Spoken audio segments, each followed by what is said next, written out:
Coming up the Gulf of Mexico with winds currently around 130 miles per hour. It's due to make landfall in Louisiana from Sunday night. A state of emergency has also been declared in Mississippi. This will be a life-altering storm for those who aren't prepared and ready to take what Ida's going to throw at us later this weekend. It is incredibly 16 years to the very day since Hurricane Katrina hit New Orleans, killing more than 1,800 people, flooding the city for weeks and devastating entire neighborhoods. It's very painful to think about another powerful storm like Hurricane Ida making landfall on that anniversary. But every storm is different. They all bring their own challenges. But I also want you to know that we're not the same state that we were 16 years ago. The flood defences that failed so catastrophically then have now been fixed and strengthened. But Hurricane Ida is predicted to be stronger than Katrina. This will be those defences' first true test. Katerina Bertozzi, Sky News. There are some live pictures from Gulfport in Mississippi just after 8 in the morning there, where the state is bracing itself for this huge storm. Winds potentially 150 miles an hour expected to make landfall very soon. The same date, it has to be said, that Hurricane Katrina ravaged Louisiana and Mississippi 16 years ago, back in 2005. Well, in fact, we've been hearing from our NBC News colleague Sam Brock, who has brought us the latest from Baton Rouge in Louisiana. So there's no mandatory evacuations in this part of Louisiana. I'm on the campus right now of LSU. It's the largest university in the state of Louisiana. There's some 35,000 students who are here. The administration has asked those students to please shelter in place. They've closed classes and all other events at least through Monday, if not longer. Things here are shutting down. In terms of concerns, Ida right now has 150-mile-an-hour sustained winds. It is flirting at the moment with Category 5 status. And here's where we stand right now. I'm about 2 hours west of New Orleans. This storm, at the moment, is tracking to go between New Orleans and Baton Rouge, but barely. And if it were to continue the trend that we've seen of nudging toward New Orleans, which is the largest population center in this area, we'd have very big problems on our hands. 150-mile-an-hour winds as it's making its way onshore. There's a portion of Louisiana that sort of juts out into the Gulf. That could blunt the strength of those winds for a period of time. But if you hit a major population center directly, it would be catastrophic. There's going to be catastrophic damage regardless, based on the wind speeds that we just mentioned, and also the storm surge, which has now been upgraded to 12 to 16 feet along the coast. Where I am in Baton Rouge, it's more like 5 to 8 feet. They're expecting between 16, maybe to 20 inches of rain, which is a lot. But they did say that they've spent millions of dollars improving infrastructure, not just in Baton Rouge, but certainly in New Orleans, where they spent billions improving the levee system after Katrina. Today is the 16th anniversary of Katrina, as Hurricane Ida now expected to make landfall around 1 o'clock local here. Now, stay with us on Sky News. We'll return to the situation in Afghanistan next and talk about the fears for those left behind in Kabul as Western nations.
bring you some breaking news on Sky News. It's to do with the situation in Afghanistan. Reports coming into us that a rocket has landed in a residential area of Kabul. No word yet on any casualties. I can give you a little bit more detail. Witnesses have talked about an explosion being heard near Kabul airport, and some TV footage can be seen showing black smoke rising into the sky. But I do stress there are no word on any casualties yet. Two witnesses, according to Reuters, saying the blast appeared to have been caused by a rocket that hit a house in a residential area to the northern side of the airport. It has to be said, no immediate confirmation of what has happened. Clearly something is going on to the north of Kabul airport. As I say, it could be a rocket attack on a house, according to these witnesses. No word on casualties. Of course, people there on high alert, given the fact that President Biden said yesterday there was highly likely to be another terrorist attack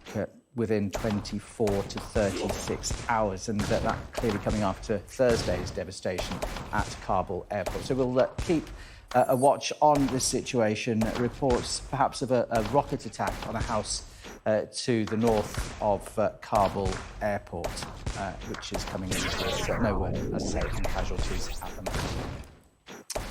Well, the human cost of Britain's withdrawal will be disproportionately borne by those who were eligible to return to the UK but didn't make it onto flights out of Kabul. Sky's Jemima Walker has been speaking to one man who fled the Taliban 20 years ago and is now a British citizen living in the UK. His 3 children, also British nationals, are stuck in Kabul. And for their own safety, we have changed their identities. My 3 kids, they are British citizens. They're British born. They just need to be in UK. They have the same right of the other kids they have in the UK, but nobody bothered about them. Mohammed's 3 British children, along with his wife and mother, are among the left behind. My daughter is asking me that, Daddy, what are you doing? His family travelled to Kabul from the north of Afghanistan, where they live. Armed with a repatriation email from the Foreign Office, they spent 3 days in the airport scrum, before being told to leave because of the risk of a terror attack. Now they don't know if they'll make it to the UK at all. Nobody contacted them yet. After these things, they're still waiting there. They're just, I don't know what's their plan B. They don't have any plan, right? They don't have nothing. They don't know even what they will do with them now. Welcome to the British Consulate. Mohammed makes a call to the government helpline asking what his family should do. She said, no, stay there wherever you are. So now they have to stay there and see what will happen. They have no idea what it will be next. He fears because his family are British, they may be targeted by the Taliban or ISIS-K. 100% their lives are in danger. In this voice note, Mohammed's daughter pleads for help, just 12 years old and all too aware of the dangers. And how does it feel for you then, sitting here, trying everything you can to get them back, but watching these flights take off? I cannot sleep. I'm just feeling very useless. I was thinking that nothing is impossible, everything is possible, but now I can see something is... Till now it's impossible for me to face it. I cannot help them. I cannot answer their question. Mohammed cannot rest until his family is safe. With the final British planes having left the tarmac, it's unclear when that will be. Jemima Walker, Sky News. Right, let's talk about the Paralympics now. And the British athletes have bagged 5 gold medals in Tokyo today. They included the first ever gold in wheelchair rugby for Paralympics GB, with Hannah Cockcroft picking up her 6th gold of her career. This all comes after the rugby team lost their funding following Rio 2016. Meanwhile, Team GB Paralympian Lauren Steadman says winning gold in the PTS5 triathlon is a dream come true. The former Strictly Come Dancing contestant beat American Grace Norman by 41 seconds. Let's tell you about rowers Lawrence Whiteley and Lauren Rolls. They won gold in the mixed doubles sculls. Lawrence marking his 30th birthday with that success. Right, let us have a look at the weekend weather.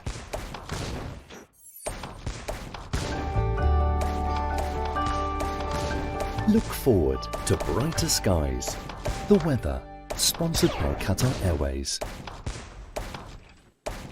Right, we are in for a mostly dry and settled few days, but there is a lot of cloud moving in from the east. For today, then, southern and western parts will be quite warm overall, although southeast England will keep a fairly chilly breeze. The northeast will be rather cool again. Southern and western Britain, Ireland and Northern Ireland will be mostly dry, with some good sunny spells through the second half of the afternoon. But East Anglia and Kent will see clouds increasing. Elsewhere, eastern Scotland and the rest of eastern England will be quite cloudy with some fog and drizzle on coasts and hills. Misty low cloud and patchy drizzle will spread to many central and eastern parts overnight, giving a rather dull start tomorrow. Temperatures much like recent nights. Now, Monday, of course, a bank holiday in much of the UK will be rather cloudy, but mainly dry, although there will be some drizzly outbreaks in the east, mostly on coasts and hills. The weather, sponsored by Qatar Airways.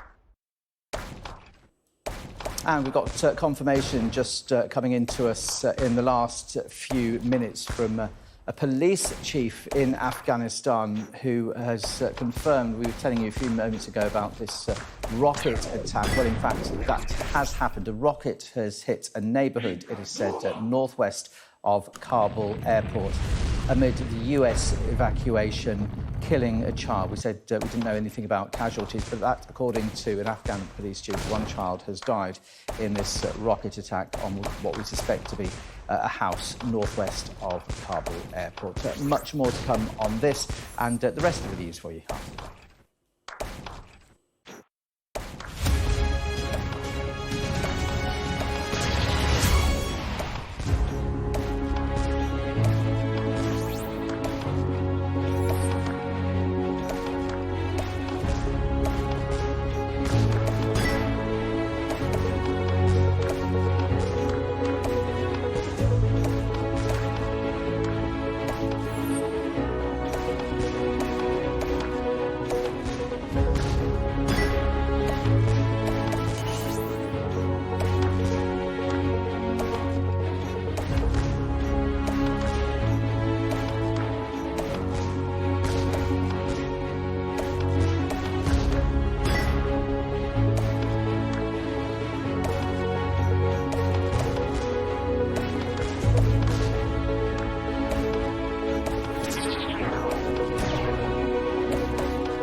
on FYI.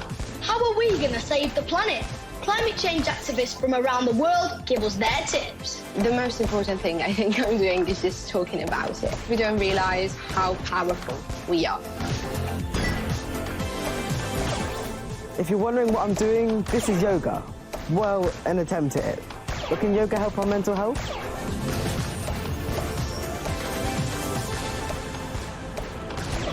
Hello, this is FYI, your weekly news show that puts you in the know. And one thing we already know is that we need to save the planet from climate change. But just how bad are things getting for us? Well, this week, the children's charity UNICEF released a pretty shocking report. It said that 1 billion children live in countries that are at extremely high risk of climate-related disasters. That's almost half the world's population of children. And when it comes to the countries that are the top culprits for producing greenhouse gases that lead to global warming, the report said that the UK is in 17th place out of all the countries in the world. Disappointing, right? Yeah, and Greta Thunberg wasn't too happy about it either. At a UNICEF conference, she accused the UK of lying about how much we're doing to reduce our greenhouse gas emissions. There's a lie that the UK is a climate leader and that they have reduced their CO2 emissions by 44% since 1990 or whatever. But if you include things like aviation, shipping, outsourcing and the burning of biomass, it doesn't really look that good. So I'm really hoping that we will stop referring to the UK as a climate leader. Well, the government say it has cut its emissions by 44%. They say, we stand by our assertion that we are a world leader in the fight against climate change. We were the first major economy to legislate to end our contribution to climate change by 2050. And our net zero strategy, to be published shortly, will set out our plans to do even more. Well, later in the show, we're going to be hearing from loads of you climate change warriors from all over the world with your tips on how we can do our bit to save the planet. And you have got to watch out for fake climate change news. Apparently Sweden's tallest mountain is no longer the tallest because the glacier at the top is melting due to global warming. Is that a peak fact? And we know that climate change is creating more rain in places, but is that a shark swimming through the flooded streets of a city in Russia? Or is that Finn fake news? We'll get to the bottom of it later in the show. So Afghanistan is still all over the news this week, and people are so desperate to try and get out of the country. Yeah, I've seen that, but I thought the Taliban had said they had nothing to worry about.